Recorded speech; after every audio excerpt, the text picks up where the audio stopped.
नमस्कार प्रिय छात्र और छात्राएं, मैं जितेंद्र कुमार रावत अमन कंप्यूटर शॉर्ट हैंड सेंटर आपका हार्दिक स्वागत करता है। जो छात्र और छात्राएं सिंह प्रणाली शॉर्ट हैंड पूरी किताब पढ़ चुके हैं और उस किताब के मैटर की भी शॉर्ट हैंड डिक्टेशन स्पीड बना चुके हैं और उन्हें अधिक शॉर्ट हैंड डिक्टेशन स्पीड बनानी है तो संपर्क करें, क्योंकि हमने रामधारी गुप्ता की किताब में से 203 पेज डिक्टेशन के लिए हैं, जो प्रत्येक पेज में 400 शब्द हैं, जिनका डिक्टेशन 60, 80, 100 व 120 शब्द प्रति मिनट की स्पीड से 400 व 800 शब्दों पर दिया गया है।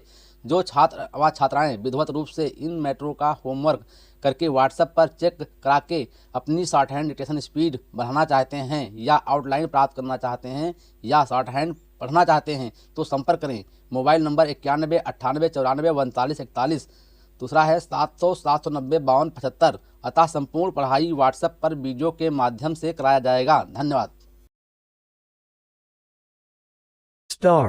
अध्यक्ष महोदय, मैं आपका आभारी हूं कि आपने मुझे बोलने का अवसर दिया। इस देश के वर्तमान भारी संकट के समय में और विशेष रूप से उस समय जबकि हम लड़ाई से अभी निवृत्त हुए हैं और आकाश में लड़ाई के बादल दूसरी तरफ से आने शुरू हुए हैं। हमारे वित्त मंत्री ने जो बजट पेश किया है वे इसके लिए बधाई के पात्र हैं।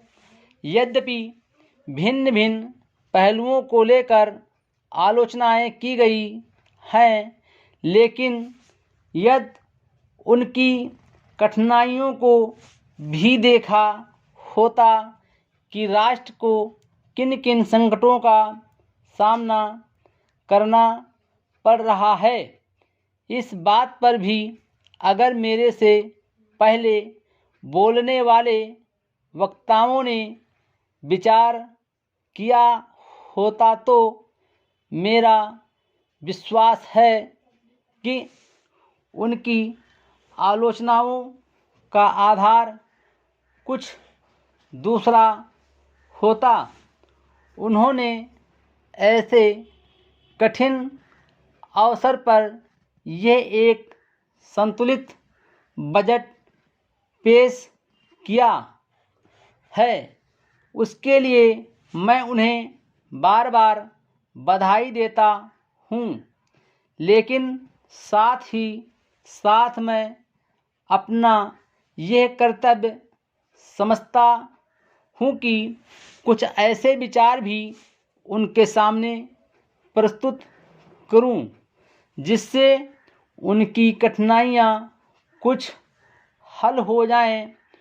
उदाहरण के रूप में विगत 2 वर्षों में लेखा जोखा कमेटी में बैठने के समय मुझे ऐसा अनुभव हुआ है कि इस देश में 2-3 इस प्रकार की त्रुटियां मौजूद हैं जिनको दूर करने के लिए, जिनकी जांच करने के लिए यदि कोई एक कमेटी या आयोग बिठा दिया जाए तो राष्ट्र को, राष्ट्र की सरकार को, राष्ट्र के विकास कार्यों को और राष्ट्र की रक्षा व्यवस्था के लिए करोड़ों नहीं अरबों की व्यवस्था फौरन हो सकती है। केवल शासन को जागरूक होकर कुछ कदम उठाने की आवश्यकता है। अभी कुछ छिपे हुए धन का जिक्र किया गया। सरकार ने भी समय समय पर ऐसा आभास दिया है कि इस देश में लगभग 30,000 करोड़ रुपया का छिपा धन मौजूद है। स्वयं में समझ नहीं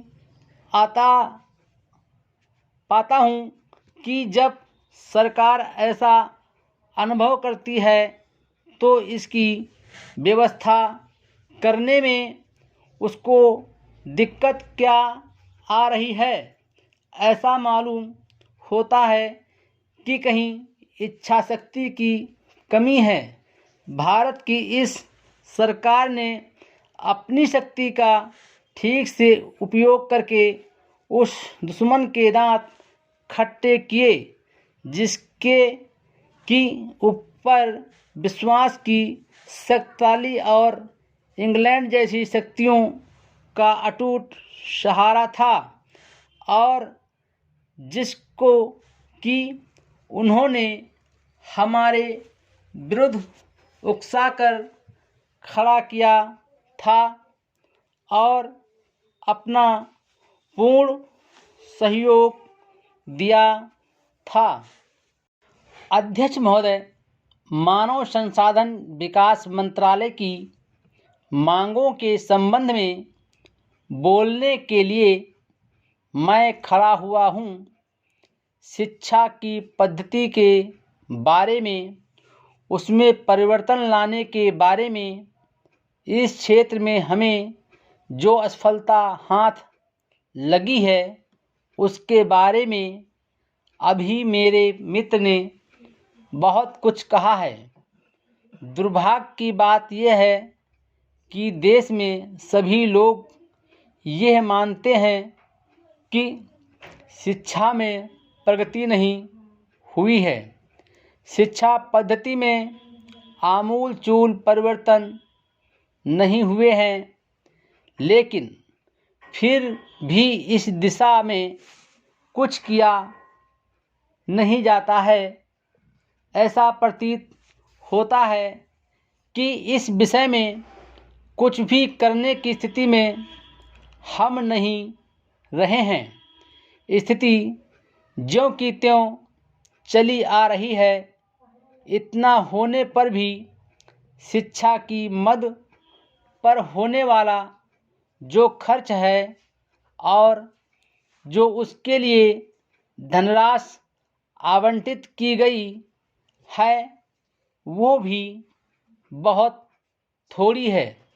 लेकिन उस पर ना जाकर मैं आपका ध्यान इस ओर दिलाना चाहता हूँ कि मर्ज बढ़ता ही गया। ज्यों-ज्यों दवा की वाली कहावत ही आज चरितार्थ हो रही है, जितने ज़्यादा आयोग और समितियां बैठी और जितनी ज़्यादा शिक्षा पद्धति के बारे में छानबीन की गई, उतनी ही ज़्यादा बीमारी बढ़ती गई। बीमारी का इलाज न होकर और भी खराबियां पैदा होती गई। अभी मेरे मित्र ने माननीय मंत्री का ध्यान एक रिपोर्ट की तरफ दिलाया था। इस तरह की बहुत सी रिपोर्ट हैं। अभी सदस्य महोदय भी एक रिपोर्ट का जिक्र कर रहे थे। रिपोर्ट तो बहुत सी प्रस्तुत हुई हैं, लेकिन मंत्रालय ने उस पर कभी कार्यान्वयन करने की दिशा में कोई कदम नहीं उठाया। अपनी इस हालत को उन्होंने इसी सदन में स्वयं स्वीकार किया है। अपनी विवशता को उन्होंने स्वयं यहाँ प्रकट किया है।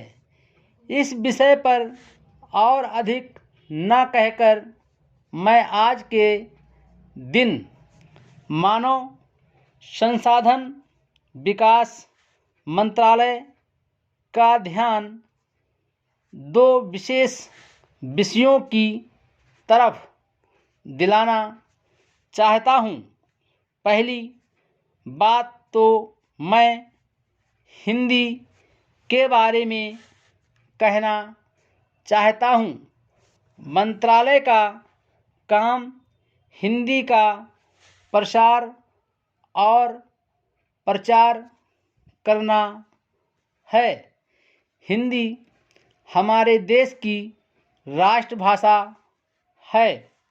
संविधान ने उसको राष्ट्रभाषा का स्थान दिया है, लेकिन हिंदी को वो स्थान अभी तक भी ठीक से प्राप्त नहीं हुआ है। इसके कई कारण हो सकते हैं। एक कारण हिंदी प्रेमियों का अधिक उत्साह हो सकता है। दूसरा, दलगत राजनीति से प्रभावित होकर राजनेताओं का भाषा के बारे में अपनाया गया दृष्टिकोण हो सकता है। Full stop.